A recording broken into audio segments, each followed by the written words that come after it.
আচ্ছা, ঠিক আছে। রেজাউল করিম রনি, আমি আপনার কাছে আসবো। ঠিক আমরা যে বিষয়টি নিয়ে কথা বলছিলাম যে গণমাধ্যমের স্বাধীনতার সূচকে আমরা দেখছি যে ৩ ধাপ পিছিয়ে গেছি। অন্তর্বর্তী সরকারের সময়ের কিছু বিষয় সে প্রতিবেদনে এসেছে, তার মধ্যে একটি হচ্ছে কয়েকটি চ্যানেলের কথা এখানে উল্লেখ করা হয়েছে, যে চ্যানেলগুলো আসলে অন্তর্বর্তী সরকারের সমালোচনা থেকে বিরত থেকেছে এবং যে চ্যানেলগুলো আবার শেখ হাসিনা সরকারের সময় সেই সরকারকে সমর্থন জানিয়েছিল। এর বাইরেও কর্পোরেট, আপনি হয়তো যদি রিপোর্টটা দেখে থাকেন তাহলে আপনি সেটা জানেন যে কর্পোরেটের কথাটা, সাম্রাজ্যের যে প্রভাব সেটা সেই উল্লেখটা আছে এবং কয়েকজন সাংবাদিক কারাগারে আছেন যা আসলে প্রভাবিত করছে বলে আমরা বুঝতে পারছি। তা আপনার মন্তব্য শুনি। দেখেন, বাংলাদেশের মিডিয়া ব্যাপারে একটা জিনিস আমাদের বলতে হবে যে আমাদের এখানে যেহেতু দীর্ঘ সময়ের একটা ফ্যাসিবাদী শাসন ছিল, ফলে আমাদের আসলে গণমাধ্যমের স্বাধীনতা বা গণমাধ্যম প্রপারলি ফাংশন করেনি, করতে পারেনি।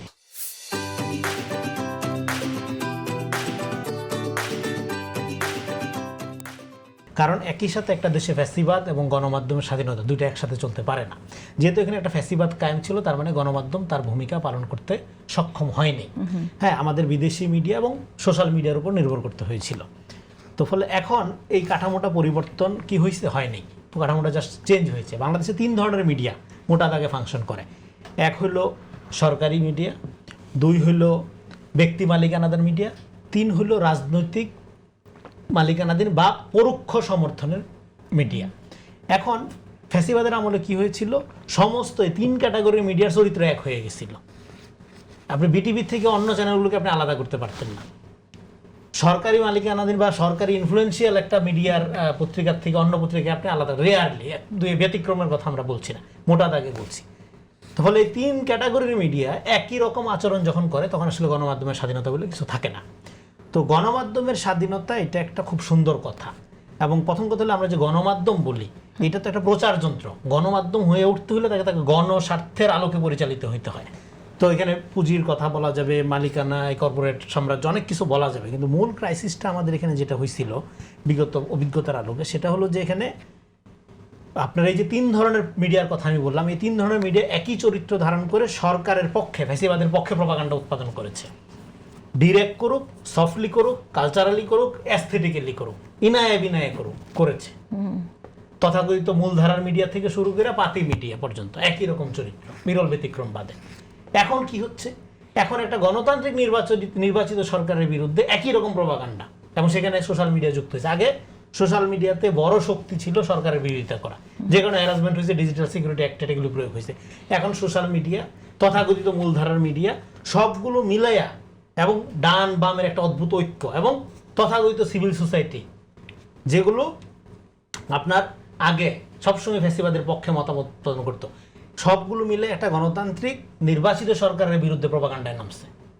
আগে যেটা সরকারের পক্ষে ছিল, এখন সরকারের বিরুদ্ধে। ইন্টারেস্টিং, একটু বেশি জেনারেলাইজ হয়ে গেল, খুবই জেনারেলাইজ হয়ে গেছে, খুবই জেনারেলাইজ হয়ে গেছে। হ্যাঁ, খুবই জেনারেলাইজ হয়ে গেছে। তার প্রমাণ হইল রিউমার স্ক্যানার, একটা ইন্টারন্যাশনাল আপনার এই আপনার কি বলে, ফ্যাক্ট চেক অর্গানাইজেশন, তারা জানাচ্ছে যে নির্বাচিত হওয়ার পরে প্রধানমন্ত্রী জনাব তারেক রহমান 287টি গুজবের শিকার হয়েছেন ব্যক্তি হিসাবে, আর দল হিসাবে বিএনপি, যেহেতু বিএনপি সরকার, 790টি।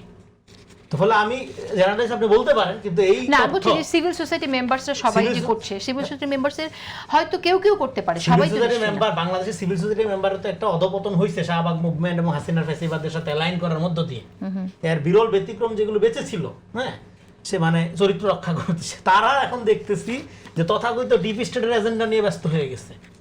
সেখানে আমি বলতেছি না যে সরকারের সমালোচনা করা যাবে না, সরকারের সমালোচনা করা এক জিনিস, আর হইলো ন্যারেটিভ প্রপাগান্ডার মধ্যে অংশীদার হওয়ার এক জিনিস। সমালোচনার জন্য তো সরকার ডেফিনেটলি, ইউনূস সরকার যেরকম আহ্বান জানিয়েছে, এই সরকারও তো আহ্বান জানাচ্ছে, সমালোচনা তো অবশ্যই করতে হবে। কিন্তু আমরা তো সমালোচনা দেখছি না, আমরা তো দেখছি একটা প্রপাগান্ডা। এবং বাংলাদেশের সাংবাদিকতার বৈশিষ্ট্য কি? এক দলের চরিত্র নির্মাণ, আরেক দলের চরিত্র ধ্বংস, বিনাশ। এই তো সাংবাদিকতা। তার জন্য যে সমস্ত তথ্য উপাত্ত লাগে এগুলো জোগাড়জান করা, এর বাইরে পিপল ইন্টারেস্ট নিয়ে সাংবাদিকতা কোথায় আসছে? আচ্ছা, এই যে অবনতিটা হলো, এটার বিষয়ে আপনি বলেন। হ্যাঁ, এখন এই অবনতি হবে না কেন? অবনতি হবে না কারণ হলো, দেখেন আমাদের এখানে একটা কথা বলা, আরেকটা হলো এখন তথাকথিত মূলধারার মিডিয়া, প্রিন্ট পত্রিকা, প্রিন্টেড পত্রিকা বা টেলিভিশন, এই কালচারটাই চেঞ্জ হয়ে গেছে। এখন হলো নিউজফ্লুয়েন্সার বলা হয়।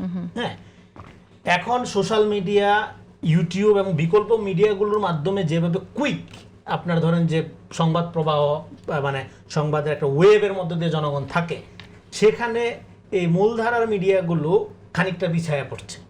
তো পিছিয়ে পড়ার কারণে মানে পুরা আপনার এখন এখানে একটা যে মার্শাল ম্যাকলুহানের কথা, মিডিয়াম ইজ দ্য মেসেজ, মানে মেসেজ আপনি কি দিচ্ছেন সেটা যেরকম গুরুত্বপূর্ণ, at the same time medium, ধরেন আমার দেশের একটা সংবাদ সেটা কারা বিশ্বাস করছে, প্রথম আলোর একটা সংবাদ কারা বিশ্বাস করছে, নিউজের সংবাদ এটা কারা বিশ্বাস করছে, এটা খোদ সংবাদ যতটা না বলে ওই মিডিয়াটা ইটসেলফ অনেক বেশি বলে।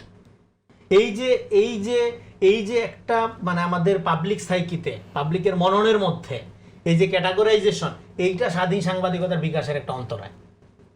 কারণ এই যে এইভাবে সেক্টর ভাগ হয়ে যাচ্ছে, সোসাইটি ভাগ হয়ে যাচ্ছে, ফলে ডেমোক্রেটিক সোসাইটিতে কিন্তু এই জিনিসটা হবে না। ডেমোক্রেটিক সোসাইটিতে একটা পেশাদার সাংবাদিকতা, আপনি দেখবেন একই নিউজের ট্রিটমেন্ট আমার দেশে একরকম, প্রথম আলোতে একরকম, সমকালে আর একরকম, নিউজে আর একরকম, কিন্তু এটা পৃথিবীর কোন গণতান্ত্রিক দেশে আপনি এই জিনিস পান?